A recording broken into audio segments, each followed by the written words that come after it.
Que la paix, la lumière et la présence d'Allah soient avec vous, chers frères et sœurs en islam. Qu'Allah apaise vos cœurs, éclaire vos esprits et vous guide vers ce qui est juste et bénéfique pour votre âme. Dans le silence de ce monde agité, il arrive que notre cœur ressente un vide, une interrogation profonde, comme si notre âme cherchait un sens plus élevé. As-tu déjà ressenti que ton cœur n'était pas apaisé malgré tout ce que tu possèdes ?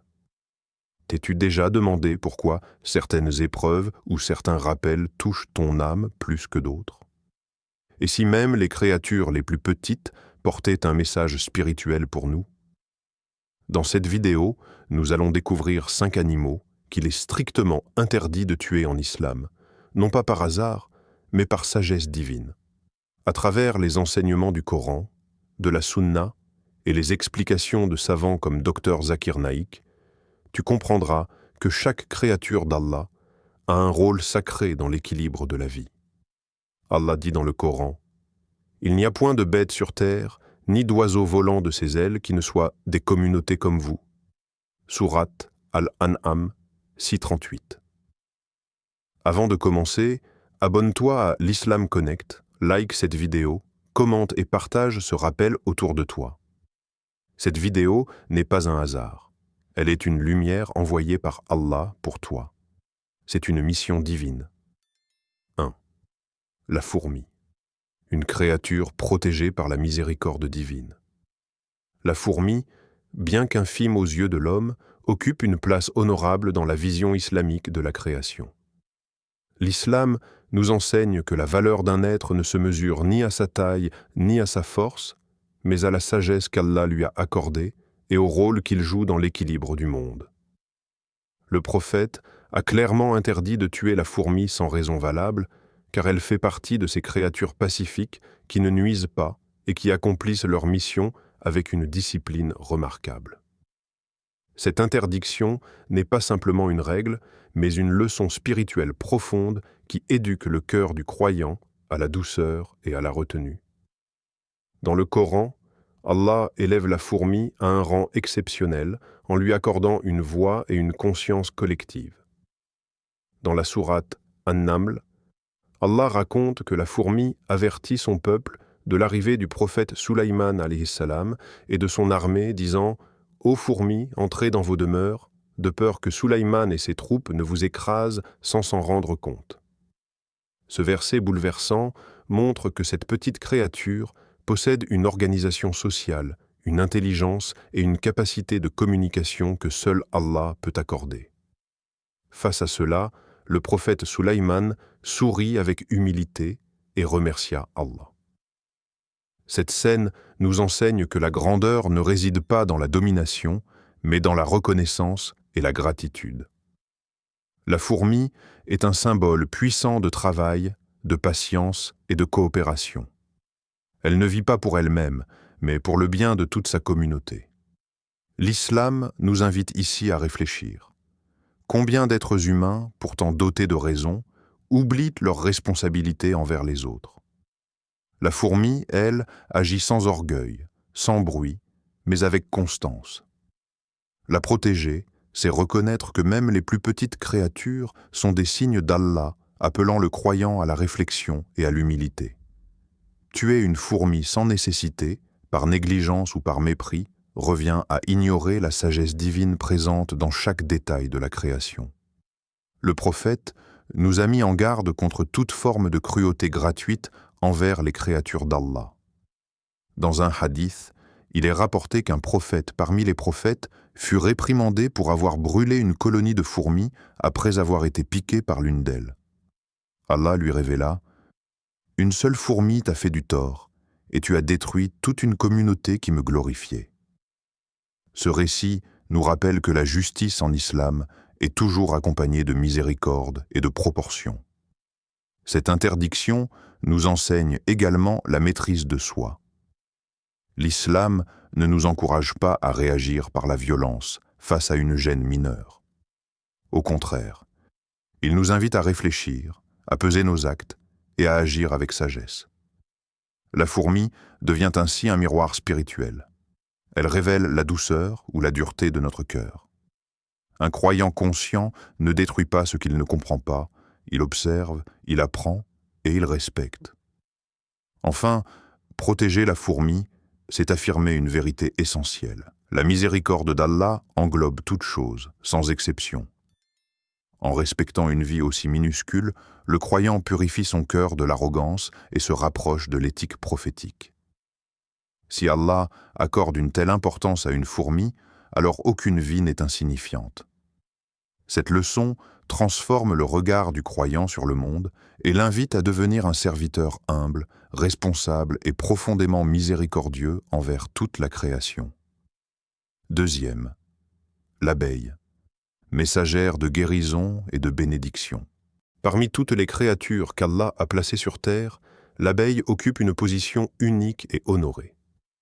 Allah subhanahu wa ta'ala lui a accordé un statut si élevé qu'il a nommé une sourate entière du Coran An-Nahl, l'abeille. Ce choix divin n'est pas anodin. Il révèle que cette petite créature porte en elle un message profond pour l'humanité. Le prophète a interdit de tuer l'abeille, car elle est source de bien, de guérison et d'équilibre. En islam, toute créature qui apporte un bénéfice évident à la création mérite protection et respect.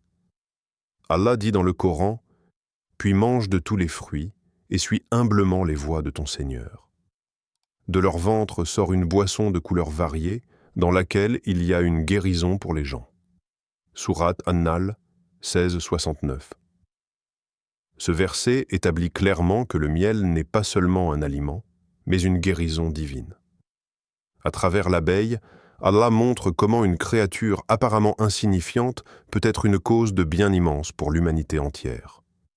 Tuer l'abeille, sans raison, revient donc à priver la création d'une miséricorde qu'Allah a lui-même placée sur terre. L'abeille est également un symbole d'équilibre et de discipline parfaite. Elle ne vit pas pour elle-même, mais pour la ruche, pour la communauté. Chacune a un rôle précis, accompli sans orgueil et sans désordre. L'islam enseigne exactement cette valeur. Agir avec sincérité, même lorsque personne ne regarde.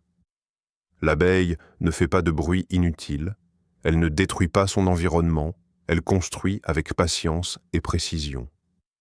Elle est ainsi un modèle silencieux pour le croyant, lui rappelant que le vrai succès réside dans l'utilité et non dans l'apparence. Contrairement à d'autres créatures, l'abeille ne pique que lorsqu'elle est menacée. Elle ne cherche pas le conflit, mais se défend uniquement en cas de danger. Cette attitude reflète l'éthique islamique. La force n'est jamais utilisée pour l'oppression, mais seulement pour la protection. Le croyant est invité à adopter cette sagesse, à ne pas nuire sans raison et à préserver la paix tant que cela est possible.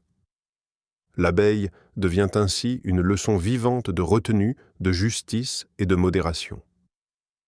Dr Zakir Naik souligne souvent que la science moderne confirme aujourd'hui ce que l'islam a établi il y a plus de 14 siècles. Les scientifiques reconnaissent désormais que la disparition des abeilles entraîne un déséquilibre grave de l'écosystème, affectant la pollinisation, l'agriculture et même la survie humaine. Ce constat renforce la sagesse des enseignements prophétiques. Ce que l'islam a interdit par miséricorde, la science le confirme par nécessité. Détruire l'abeille, c'est affaiblir la vie elle-même. L'interdiction de tuer l'abeille nous enseigne aussi la reconnaissance. Combien de bienfaits recevons-nous sans jamais y réfléchir? Le miel, la pollinisation des cultures, l'équilibre de la nature, tout cela provient du travail discret de cette créature. L'islam nous invite à ouvrir les yeux sur ces signes et à remercier Allah pour chaque bénédiction, même celles qui viennent des plus petites créatures. En protégeant l'abeille, le croyant affirme une vérité fondamentale. Ce qui apporte le bien ne doit jamais être détruit. Cette règle dépasse les animaux et s'étend à toutes les actions humaines. Celui qui comprend la sagesse de l'abeille comprend que la foi véritable s'exprime par la protection, la construction et la miséricorde. Ainsi, l'abeille devient non seulement une créature à préserver, mais un rappel permanent de l'équilibre divin et de la sagesse infinie d'Allah. Troisième, la huppe, un symbole de sagesse et de foi. Parmi les créatures qu'Allah a honorées par un rôle spirituel unique, la huppe occupe une place particulière dans l'histoire islamique. Cet oiseau, souvent ignoré ou méconnu, a été choisi par Allah comme messager auprès du prophète Sulayman alayhi salam. Ce choix divin n'était ni banal ni symbolique au hasard. Il révèle que la sagesse et la vérité peuvent être transmises par des moyens que l'être humain ne soupçonne pas. Le prophète a interdit de tuer la huppe, car elle incarne l'intelligence, la loyauté et la mission sacrée de transmettre une information bénéfique. Allah relate dans la sourate An-Naml que la huppe observa un peuple adorant le soleil au lieu d'Allah. Elle ne garda pas cette connaissance pour elle-même, mais revint vers le prophète Sulayman pour lui rapporter cette réalité avec précision et honnêteté. Elle dit en substance « J'ai découvert ce que tu n'as pas encore découvert ». Cette parole est d'une profondeur immense. Elle montre qu'Allah peut accorder à une créature, même un oiseau, une science utile et une responsabilité morale. Sulayman alayhi salam, malgré son immense pouvoir et sa sagesse, accepta cette information avec humilité, démontrant que la vérité doit être accueillie, peu importe sa source. La huppe devient ainsi un symbole puissant de la quête de la vérité. L'islam ne méprise pas le savoir, quelle que soit son origine, tant qu'il mène vers la justice et la guidance. Cette histoire nous enseigne que l'orgueil est un obstacle à la foi. Le croyant sincère écoute, réfléchit et reconnaît la vérité lorsqu'elle se présente, même si elle provient d'une source inattendue. Tuer la huppe sans raison, c'est rejeter ce message profond et nier le rôle que certaines créatures jouent dans les plans divins. La loyauté de la huppe est également remarquable. Elle n'a pas utilisé l'information pour se glorifier, mais pour servir une mission plus grande qu'elle. Elle a transmis un message qui allait conduire tout un peuple vers la foi en Allah. Par cette action, Allah nous montre que chaque être, même le plus discret, peut devenir un instrument de guidance. Cette leçon s'adresse directement aux croyants. Ne sous-estime jamais ton rôle. Une parole sincère, un rappel doux ou un acte juste peuvent être un moyen par lequel Allah guide les cœurs. Le prophète, dans sa sagesse, a interdit de tuer la huppe afin de préserver cette créature porteuse de sens et de rappel. L'islam ne se limite pas à protéger ce qui est utile matériellement, mais aussi ce qui est utile spirituellement. La huppe n'apporte pas seulement un bénéfice écologique, elle rappelle la valeur de la connaissance et de la transmission fidèle du message. En la respectant, le croyant apprend à honorer le savoir et ceux qui le portent. Cette histoire nous enseigne aussi la responsabilité qui accompagne la connaissance. La huppe aurait pu se taire, mais elle a choisi de parler. De la même manière, le croyant qui détient un savoir bénéfique ne doit pas le garder par peur ou par indifférence. L'islam encourage la diffusion de la vérité avec sagesse et douceur. La huppe devient ainsi un modèle silencieux de dawa, accompli sans violence, sans contrainte, mais avec clarté et sincérité. Enfin, la huppe nous rappelle une vérité essentielle. Chaque créature peut être un pont vers la guidance d'Allah. Rien n'est insignifiant dans la création divine. Tuer la huppe sans raison, c'est fermer les yeux sur la sagesse qu'Allah a placée dans le monde. En la protégeant, le croyant cultive l'humilité, le respect du savoir et la conscience que la guidance peut venir des endroits les plus inattendus. C'est là une leçon profonde de foi, de sagesse et de confiance en la perfection du plan d'Allah. 4. La grenouille, une créature qui glorifie Allah. Parmi les créatures qu'Allah a créées et honorées par une forme particulière d'adoration, la grenouille occupe une place étonnante et profondément spirituelle en islam. Beaucoup de personnes l'ignorent, mais le prophète a explicitement interdit de tuer la grenouille. Cette interdiction n'est pas liée à une utilité matérielle apparente, mais à une réalité bien plus élevée. La grenouille glorifie Allah en permanence. Son coassement n'est pas un simple bruit de la nature, mais une forme de tasbih, une louange que seule la sagesse divine peut pleinement comprendre. Les savants expliquent que chaque créature possède une manière unique d'adorer Allah. Allah dit dans le Coran « Les 7 cieux, la terre et ceux qui s'y trouvent le glorifient. Il n'est rien qui ne célèbre sa louange, mais vous ne comprenez pas leur façon de le glorifier. » Sourate Al-Isra 17-44. Ce verset éclaire parfaitement le statut de la grenouille. Même si l'être humain ne perçoit pas clairement la dimension spirituelle de son coassement, cela ne signifie pas qu'il est dépourvu de sens. Au contraire, cela rappelle les limites de notre compréhension face à l'immensité de la sagesse d'Allah. La grenouille est souvent méprisée en raison de son apparence ou de son habitat. Pourtant, l'islam nous enseigne à ne jamais juger une créature par son aspect extérieur. Ce qui semble insignifiant ou dérangeant pour l'homme peut être noble et honoré auprès d'Allah. Cette leçon est profondément spirituelle. Combien d'êtres humains sont jugés, rejetés ou méprisés alors qu'ils sont peut-être plus proches d'Allah que ceux qui les jugent? La grenouille devient ainsi un rappel vivant contre l'arrogance et le mépris.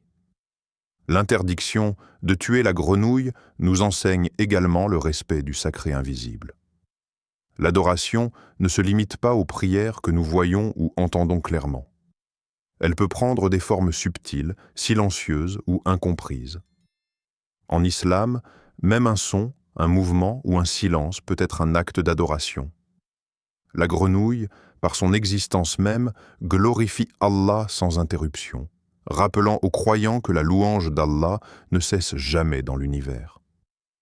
Le prophète, en interdisant de tuer la grenouille, a voulu protéger cette créature engagée dans une adoration constante. Cette interdiction affine la sensibilité spirituelle du croyant.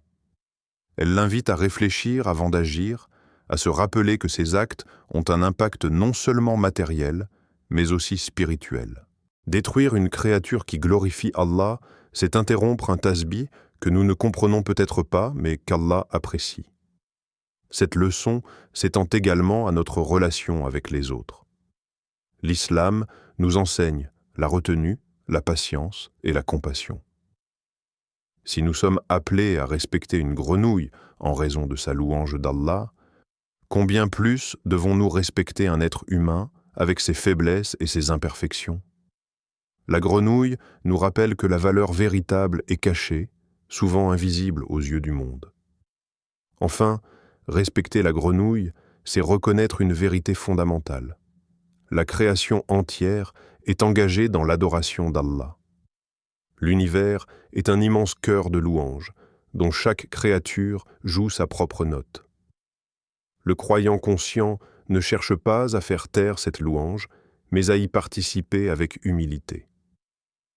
En protégeant la grenouille, il affirme sa foi, son respect pour l'invisible et sa soumission à la sagesse parfaite d'Allah. Ainsi, la grenouille devient bien plus qu'un simple animal. Elle est un rappel vivant que la louange d'Allah dépasse notre compréhension humaine et que le croyant véritable est celui qui respecte, protège et contemple les signes d'Allah dans toute la création. 5. Le hudhud est la leçon ultime de miséricorde. À travers les interdictions concernant certains animaux, l'islam ne se contente pas d'établir des règles comportementales. Il façonne avant tout le cœur du croyant. Le hudhud, déjà mentionné comme messager du prophète Sulaïman alayhi salam, devient dans ce dernier point le symbole d'une leçon encore plus vaste, la miséricorde comme fondement de la foi. Le prophète n'a jamais encouragé la cruauté gratuite, ni envers les humains, ni envers les animaux. Au contraire, il a posé un principe universel lorsqu'il a dit « Allah est doux, et il aime la douceur en toutes choses ». Cette parole résume l'esprit même de l'islam. Le hudhud, comme les autres créatures qu'il est interdit de tuer sans raison, rappelle que la vie est sacrée. L'islam ne valorise pas la domination aveugle, mais la responsabilité. Le croyant n'est pas propriétaire de la création, il en est le dépositaire. Chaque être vivant, aussi petit soit-il, appartient à Allah et accomplit une fonction précise dans l'ordre divin. En respectant ces créatures, le croyant reconnaît la souveraineté d'Allah sur toute chose et purifie son cœur de l'arrogance. Le prophète a montré, par son comportement, une compassion exceptionnelle envers les animaux. Il a raconté l'histoire d'une femme châtiée pour avoir enfermé un chat jusqu'à sa mort, et celle d'un homme pardonné pour avoir donné à boire à un chien assoiffé. Ces récits démontrent que la miséricorde envers les créatures est un critère du salut.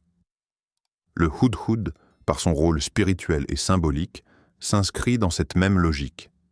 Protéger ce qui est faible, utile ou porteur de sens est un acte d'adoration. Dr Zakir Naik rappelle souvent que l'islam est une religion d'équilibre. Il n'encourage ni l'excès de dureté ni la négligence. La compassion islamique n'est pas aveugle, mais guidée par la sagesse. Les animaux dangereux peuvent être repoussés en cas de nécessité, mais ceux qui n'apportent aucun mal ne doivent jamais être victimes de violences gratuites. Cette distinction enseigne aux croyants la justice et la maîtrise de soi. La foi véritable se reflète dans la manière dont une personne traite ce qui est plus faible qu'elle. Le houdoud et les autres animaux interdits à tuer deviennent ainsi des miroirs spirituels. Ils révèlent la qualité du cœur humain. Un cœur dur cherche à détruire, à contrôler, à imposer sa force. Un cœur croyant cherche à comprendre, à préserver et à protéger. L'islam ne sépare jamais la foi du comportement. Prier, jeûner et invoquer Allah n'ont de sens que si ces actes transforment le caractère et rendent l'âme plus douce et plus humble. Cette leçon de miséricorde dépasse largement le monde animal. Elle s'étend aux relations humaines, aux plus démunis, aux oubliés, à ceux qui n'ont pas de voix. Celui qui apprend à respecter une créature faible apprend à respecter les droits des autres. Celui qui protège un animal par obéissance à Allah renforce sa conscience spirituelle et développe une sensibilité qui l'éloigne de l'injustice. En comprenant ces interdictions, le croyant saisit l'essence même de l'islam, une religion de compassion universelle où chaque acte compte et où la douceur est une forme de force. Le Hudhud, messager de vérité, devient ici messager de miséricorde. Il rappelle que la foi authentique ne se proclame pas seulement par des paroles, mais se manifeste par des actes empreints de respect, de sagesse et d'amour pour la création d'Allah. Celui qui intègre cette leçon comprend que la miséricorde n'est pas une faiblesse, mais un signe de proximité avec Allah. Et c'est par cette miséricorde que le croyant espère être, à son tour, enveloppé par la miséricorde infinie d'Allah au jour dernier. Chers frères et sœurs, à travers ces 5 animaux qu'il est interdit de tuer en islam, Allah nous transmet un message profond. La miséricorde n'est pas optionnelle, elle est au cœur de la foi. L'islam n'est pas seulement une pratique rituelle, c'est une manière de vivre, de regarder le monde et de respecter chaque souffle de vie qu'Allah a créé. Ces créatures, parfois invisibles ou négligées, nous rappellent que chaque chose sur terre glorifie Allah à sa manière. En les respectant, nous purifions notre cœur, nous adoucissons notre âme et nous nous rapprochons de notre Créateur. Le croyant sincère n'est pas celui qui domine, mais celui qui protège, qui comprend et qui agit avec sagesse. Si cette vidéo t'a touché, abonne-toi à l'Islam Connect, partage cette lumière autour de toi et sois un pont de rappel pour ceux qui t'entourent. Peut-être qu'Allah te choisira comme cause du bien dans le cœur de quelqu'un d'autre. Merci d'avoir ouvert ton cœur à cette parole. Merci d'avoir écouté avec sincérité. Qu'Allah t'accorde la paix intérieure, la lumière dans tes choix et la douceur dans ton comportement. Allah dit « Ma miséricorde englobe toutes choses » Sourate Al-A'raf 7, 156. Qu'Allah fasse de nous des serviteurs miséricordieux, conscients et reconnaissants. Amen.